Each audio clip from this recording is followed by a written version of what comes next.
Bab 17 Istriku. Selesai Abi memeluk Alfian, paman pun memeluk Alfian, begitupun Hafiz. Adik ipar, candanya di balik air mata yang tak bisa ditahannya. Alfian tertawa kecil mendengar panggilan Hafiz padanya, lalu memeluk Hafiz. Jaga adik gue, berani sekali aja lo sakiti dia, gue orang yang pertama kali akan buat lo menyesal, sambil menepuk-nepuk punggung Alfian. Alfian keluar dari ruangan ICU, ditatapnya sang bunda, senyum di balik air mata. Diciumnya punggung tangan bunda berkali-kali lalu telapak tangan bunda pun memeluk Alfian. Bun, Alfian sudah menikah dengan wanita yang Alfian pilih menjadi teman hidup Alfian. Bunda akan selalu mendukung Al harus kuat, Fatimah butuh kamu nak. Selesai dengan bunda Alfian pun menghampiri Uma. Awalnya Alfian ragu untuk langsung menyalami Uma sadar akan itu. Al, saat kamu telah mengucap ijab kabul, kamu sah menjadi suami dari putri Uma, maka Uma adalah mahrammu. Mendengar penuturan Uma, Alfian pun langsung mencium punggung tangan Uma. Doakan Al. Doa Uma bersama kalian, ingat janjimu, kamu akan menerima apapun kondisi Fatimah nanti, kamu akan selalu menemani, menjaganya, cintai kekurangannya. Alfian hanya mampu menjawab dengan anggukan. Pak Penghulu dan Paman keluar. Alfian, Uma dan Bunda yang bergantian masuk. Terlihat Abi yang sedang berbincang dengan putrinya. Abi yang melihat mereka masuk pun lalu mencium puncak kepala sang putri sangat lama, lalu mundur agar bisa bergantian. Fa, ini Bunda, Bunda Syafitri, sekarang Fatimah sudah resmi menjadi anak Bunda, istri Alfian, cepatlah sadar, cepat sehat, biar nanti kita bisa belajar masak bersama. Diciumnya puncak kepala sang menantu, banyak doa yang tak bisa diucapkan. Kini Uma, dipandangnya sang putri kesayangan. Sayang, begitu banyak doa untuk kesayangan Uma ini, cepat bangun nak, hari putri kecil Uma ini telah menjadi seorang istri dari lelaki yang engkau terima khidbahnya dengan menyebut nama Allah. Uma menahan air matanya agar tidak tumpah tapi tidak bisa. Bahkan kini Uma tak mampu untuk bersuara. Uma sayang Fatimah, itulah yang mampu Uma ucapkan. Begitulah seorang ibu, ia akan rela menukar nyawanya untuk anak-anaknya. Di saat ia melahirkan, nyawa adalah taruhannya, di saat anak sakit ia pun rela menukar sakit itu untuknya. Tak mampu mengutarakan rasa sayang dan cintanya kepada anak-anaknya dengan kata-kata, tapi ia akan siap memasang bandan untuk melindungi anak-anaknya. Ditatap sendu sang kekasih halalnya. Ditatapnya sangat lama, teringat saat pertama kami mata mereka saling bertatap, kini dia bebas untuk menatapnya, tak ada batas waktu, tak ada kata dosa, hanya saja kali ini, dia yang ditatap hanya terpejam, tanpa ekspresi. Mengambil posisi duduk di sebelah kanan, digenggamnya tangan sang kekasih halal. Gemetar, hatinya begitu gemetar. Diciumnya dengan lembut dahi Fatimah yang masih terbalut perban, air mata itu menetes. Cukup lama Alfian dalam posisi itu. Istriku, lirihnya. Dan tanpa disadari saat Alfian memanggil Fatimah dengan sebutan istriku, ada air mata yang mengalir dari sela-sela mata Fatimah. Hafiz yang memang saat itu masih setia mengabadikan setiap momen ia pun kaget. Al, panggil Hafiz. Al, Fatimah menangis girangnya. Masya Allah, ucap Abi, Uma dan Bunda yang juga ikut melihatnya. Alfian pun langsung tersenyum bahagia. Fa, kamu dengar kakak kan, Fa, tapi Fatimah masih tidak merespon.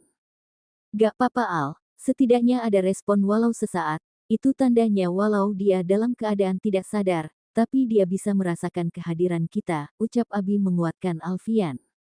Abi dan yang lain keluar sesuai instruksi perawat dan dokter. Karena kondisi Fatimah memang belum stabil. Dokter memeriksa kondisi Fatimah terbaru, Alfian menceritakan saat tadi Fatimah sempat meneteskan air mata. Alfian bukan tak bisa mengecek kesehatan sang istri dengan keahlian, tapi saat ini dia ingin fokus berada di samping sang istri, memandanginya, menggenggam tangannya, bahkan tak lepas dari ciuman-ciuman kecilnya. Untuk saat ini semua normal. Dokter Alfian pasti lebih paham, karena dokter ahli jantung. Tapi Fatimah belum melewati masa kritisnya, ujar Alfian. Ya dok, Jika dalam waktu 2 kali 24 jam Fatimah belum sadar, maka Fatimah dinyatakan koma, tambah Dr. Hendro. Huaf, Alfian mengusap wajahnya kasar. Oke, saat ini kita hanya bisa banyak-banyak berdoa, ujar Dr. Hendro sembari meneput-meneput pundak Alfian.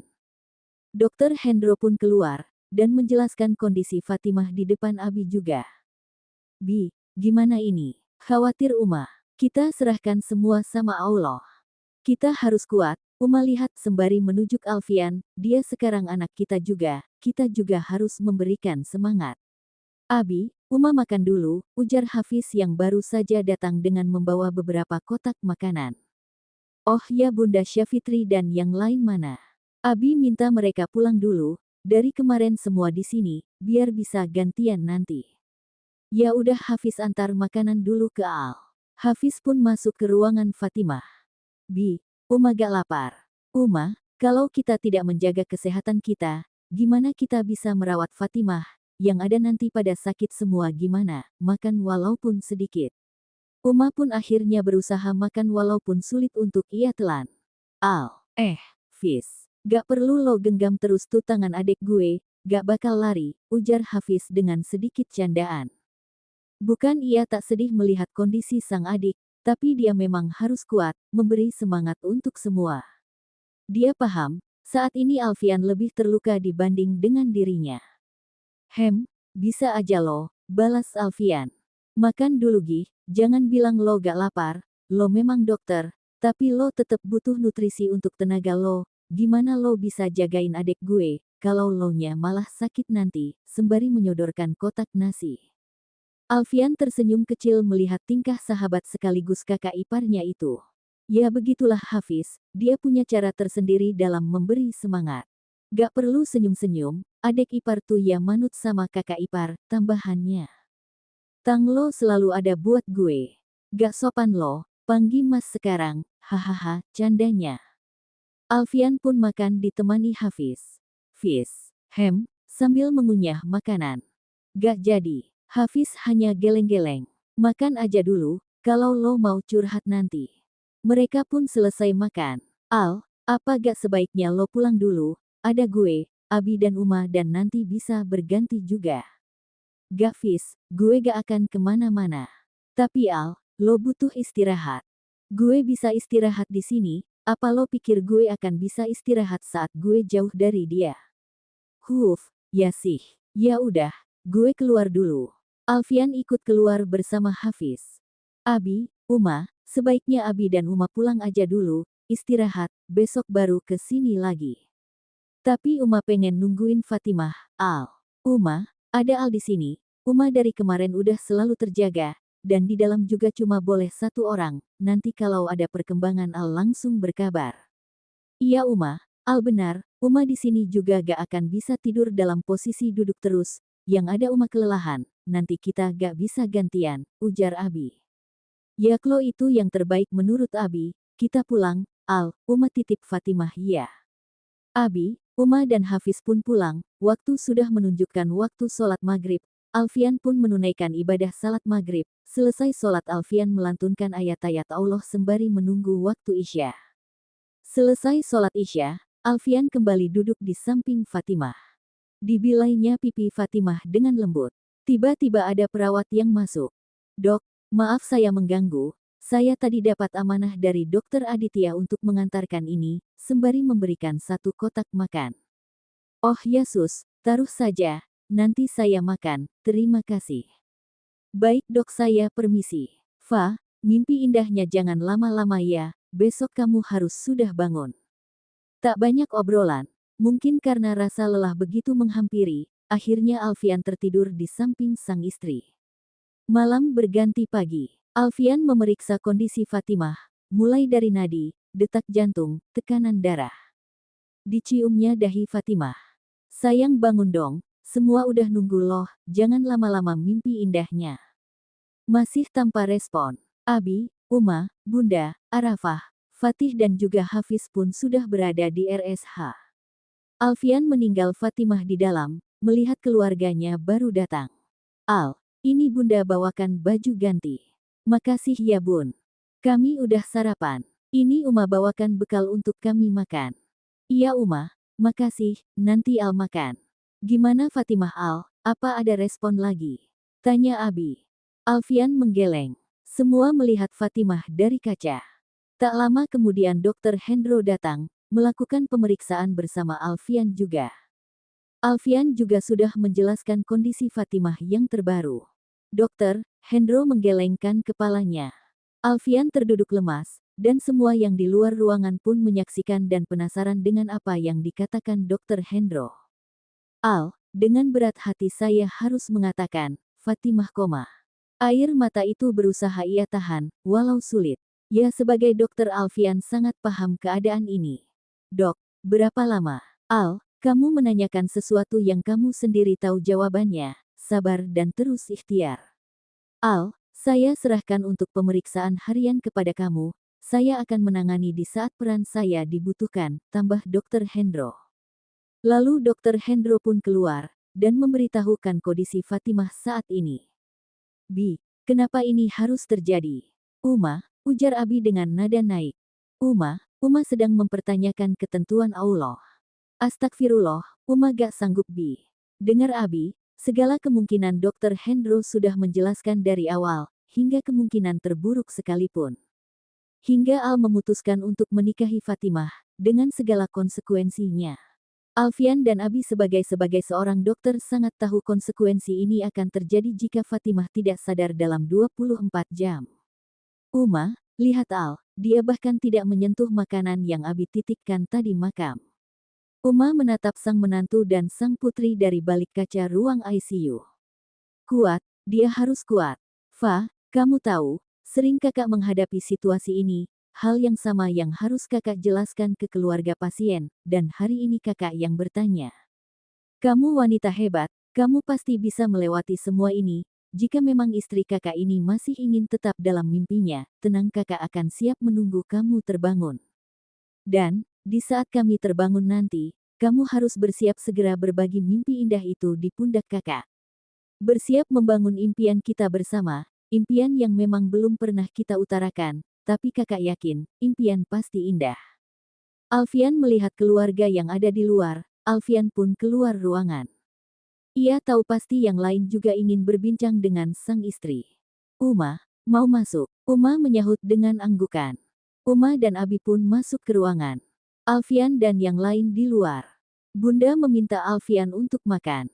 Al, sarapan dulu. Iya bun, tanpa bantahan, karena dia memang harus kuat, sehat agar bisa menjaga sang istri, mengurus sang istri. Siang ini Abi dan Uma masih di RSH. Alfian keluar sebentar menuju ruangannya, karena ada laporan kesehatan pasien yang harus dia serahkan ke Hafiz. Alfian minta waktu cuti 1 pekan. Sedangkan Bunda harus kembali ke tokonya. Fatimah masih setia dengan mimpi indahnya. Abi dan Uma sedang menunggu di luar. Tiba-tiba ada seorang ibu mendatangi mereka. Pak Bu, apa benar ini dengan korban kecelakaan di jalan Sudirman waktu karnaval? Dari mana ibu tahu? Dan ada keperluan apa? Tanya Abi. Ibu itu langsung berlutut memohon maaf. Maafkan saya karena kelalaian saya, anak bapak harus menjadi korban. Maksud ibu apa? Tanya Uma. Saya ibu dari anak kecil itu, saya Lalali. Mendengar itu Uma ingin marah. Abi tahu kemarahan Uma. Abi lalu menggenggam tangan Uma dan menggelengkan kepalanya. Saya mohon maaf, saya benar-benar mohon maaf. Tidaklah sedekah itu mengurangi harta, dan tidaklah Allah menambah bagi seorang hamba dengan pemberian maafnya kepada saudaranya, kecuali kemuliaan di dunia dan akhirat, serta tidaklah seseorang merendahkan diri karena Allah kecuali dia akan meninggikan derajatnya di dunia dan akhirat. Memaafkan itu tidak mudah, tapi kami semua sudah ikhlas, ini semua tidak lepas dari ketentuan Allah, insya Allah kami sudah memaafkan ibu, hanya pesan saya, jangan sampai kelalaian ini terulang lagi, ujar Abi. Qadarullah, ini semua menjadi ketetapan Allah. Alfian sudah kembali dari ruangannya dan menuju ke ruangan Fatimah. Saat sampai di depan ruangan sang istri ia melihat Abi yang berbicara dengan seseorang. Siapa Bi? Abi dan Bunda hanya saling melihat. Ibu ini, ujar Abi ragu. Ibu ini kenapa Bi? Ibu ini adalah ibu dari anak kecil yang Fatimah tolong. Mendengar itu Alfian pun langsung mundur menjauhi ibu itu. Al gak papa Bi, Al masuk dulu. Lagi dan lagi Abi dan Uma tak mampu berkata. Bukan benci atau dendam, hanya saja setiap menyangkut kejadian itu, hati Al begitu teriris, seakan kejadian itu terlihat lagi di ingatannya. Ingatan di mana dia menyaksikan Fatimah menjadi korban.